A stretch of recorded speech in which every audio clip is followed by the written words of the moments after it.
Another Tour de France stage. What do you Yeah, it think? was You it go was you go first. exciting. The finish was pretty exciting. I have to say, Stuyven being up the road, knowing how strong Stuyven is, and seeing the chase just disintegrate behind him, but it's slowly ticking down. And, you know, typically there's like the 1 second per kilometer rule is kind of, or what is it, 10 seconds per kilometer rule is when there's a breakaway and the full peloton is chasing down for a sprint win. Yeah, but that's not Um, that's not the but situation today, though. not the situation. So he had like 30 seconds, 40 seconds with 10 plus Ks to go, and it looked uh it looked like he could maybe get it done, but then that roller came. I didn't realize how difficult that last 10 Ks were, but Yeah. yeah, he fell apart a bit. It's super demanding finish. The whole stage super demanding. You could see everybody was just on their hands and knees all day. Um and yeah, did you watch from break formation? You were up pretty early texting me. Mm-hmm. Yeah. Yeah, I turned it on and it is pretty clear to me that we're in the third week. There's a lot of dead bodies, including UAE. And this, I mean, it's what a lot of people have been saying. Like, you can't just be so, like, what's the word? Aggressive right from the gun, because they've done a lot of work. And yeah, I mean, maybe it's just today, but it does really look like UAE is struggling. Yeah.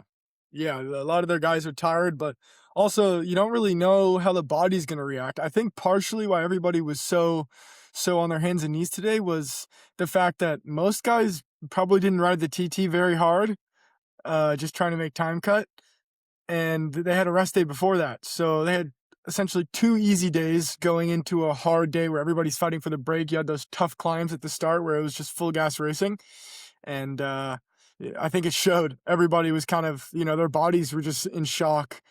But I will say that if you're tired, that will happen. If you're good, it doesn't happen as easily. Yeah, Like, yeah, it's a sign that they were already tired. If they like take 2 days off and it's going to be hard for them to get going again, like, it could be just individual, but I also think it's a sign that you're just not that good right now. yeah, yeah. I mean, yeah, Yates he looked must like be he was sick, right? struggling. Must Yeah. something. I don't know what, but looked like he was having a real tough day. But he must That's think that brutal. he can get over it. I mean, Yeah, he must, right? Because this whole next few days of racing is he's the team's gonna be kneeling on him. yeah. Well, I mean, they certainly can't count on him anymore, but the fact that he wanted to finish today makes me think that he believes that this is just like a 24-hour thing or something, like, Wait, oh, Team GC. Is he the third guy that they've been riding with no, to get the remember, team? it doesn't matter who it is. It's just 3 every day. So it's Tade, Del Toro, and most likely Grosschartner. He looks like he's still good. Yeah. I wonder, was Brandon also dropped today, or was he Yeah. there? Yeah, Yeah. no, Yeah, him he was in the and sprinter group. Vermeersch. Paulette was okay. But and then, Del Toro, he's super relaxed on the bike, which is a great asset, but sometimes I think it bites him in the butt. Like, sometimes he gets out of position. I think he was just out of position when they went over that third category, and Tade was in the front, but he wasn't. And all the GC guys were there, like Remco and Seychelles and Ayuso. They were all there, right? Yeah. Del Yeah, Toro was yeah. the only one missing. And, Yeah. I don't think it's legs. I just think he's like a little too relaxed sometimes. Yeah.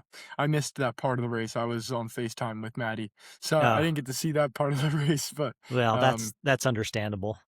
That's more important. for sure more Yeah. important.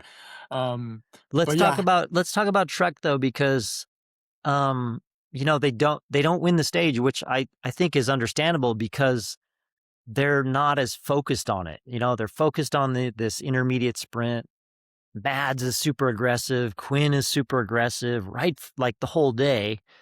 And, you know, Philipsen, for example, yeah, I mean, he's definitely not as strong on that kind of terrain as Mads is, but he also knows like, hey, I'm just gonna sit in the group and if I get to the finish and I have the chance, I do. If I don't, I don't. It's he gambles, and that gamble paid Right. off today. And by the way, I'm happy to see Philipsen win. I don't know, I'm a fan of his, and I don't, I think we saw on this tour he had like so many good lead outs and just couldn't get it. So I'm happy to see him get it. Yeah.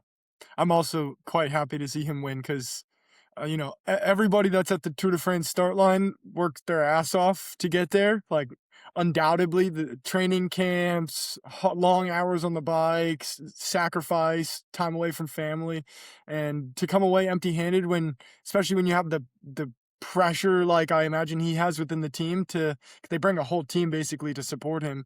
Uh, Obviously, Vanderpool gets some freedom, but he's there to support him with the leadouts, and for to come away empty-handed would be a big disappointment. So to see him get that win was cool.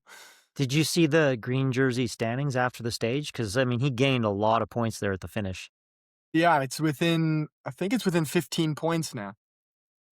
Yeah. Or I think it's like maybe under 10, I heard them say. So, And and I think I texted you that I found out yesterday that the last in Paris is different. There's more. It's longer from the last climb to the finish.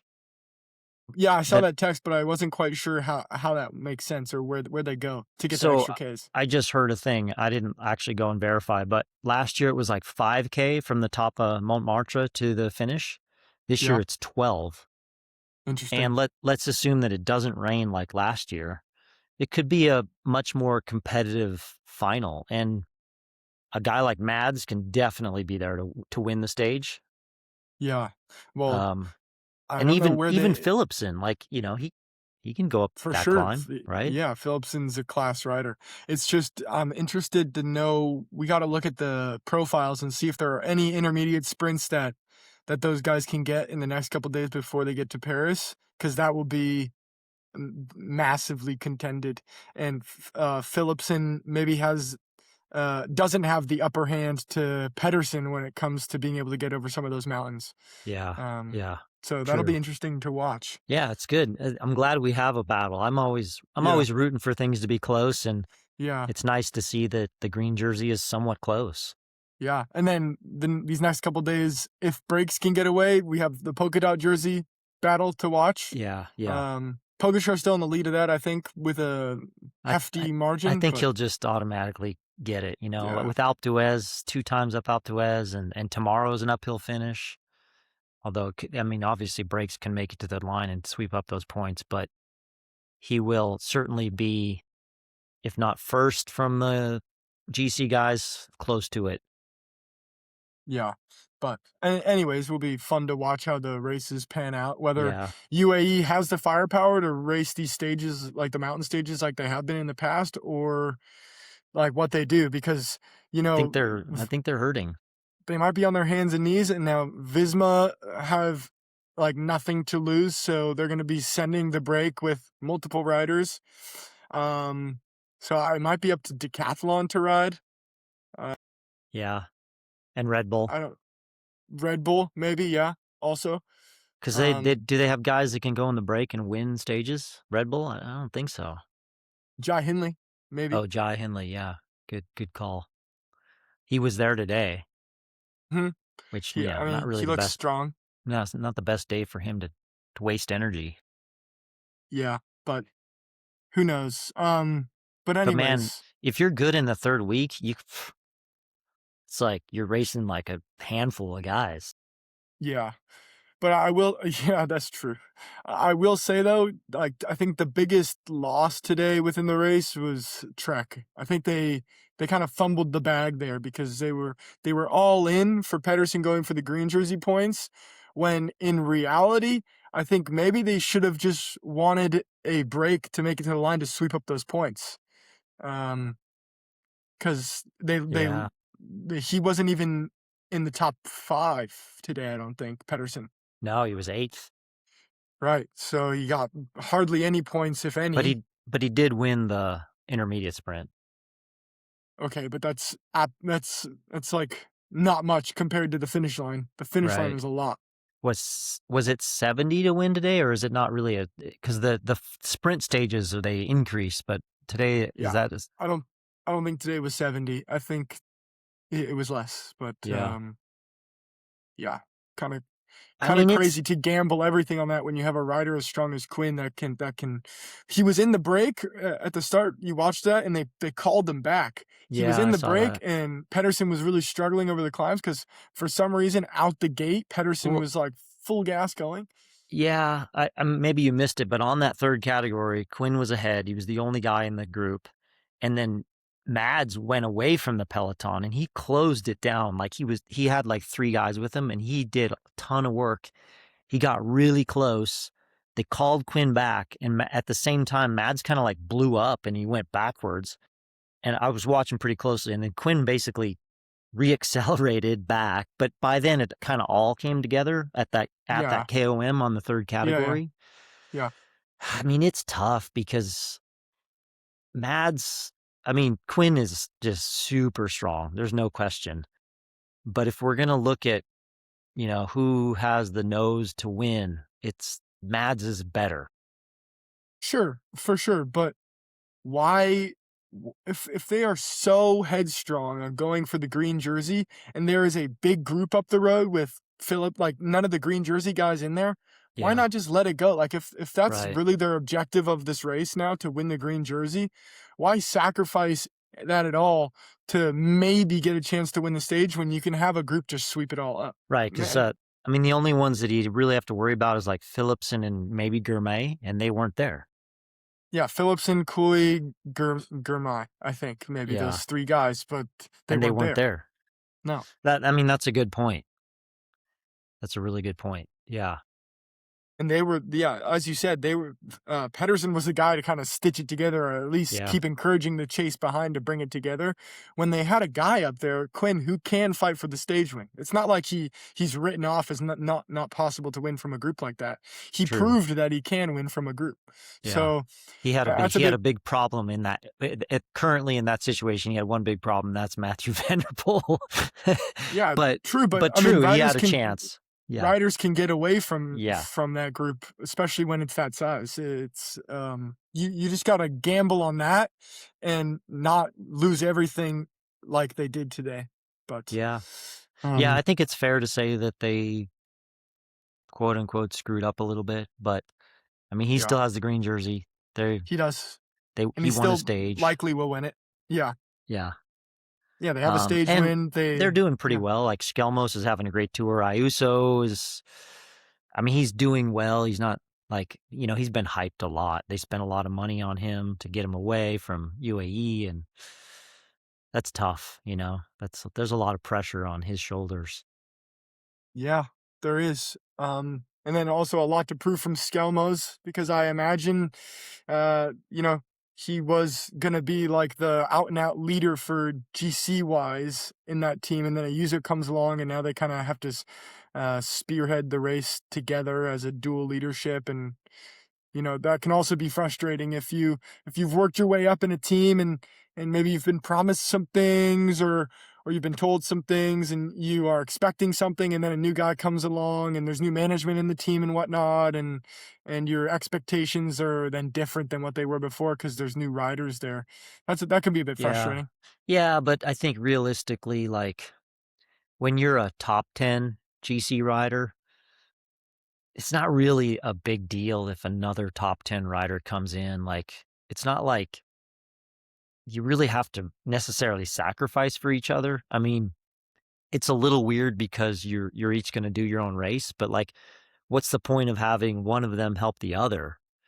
I mean, Ayuso's not in the battle. He's not even, nowhere near the podium. Neither is Skelmos. So, maybe having Yeah. 2 guys in the top 10, it's a pretty decent race.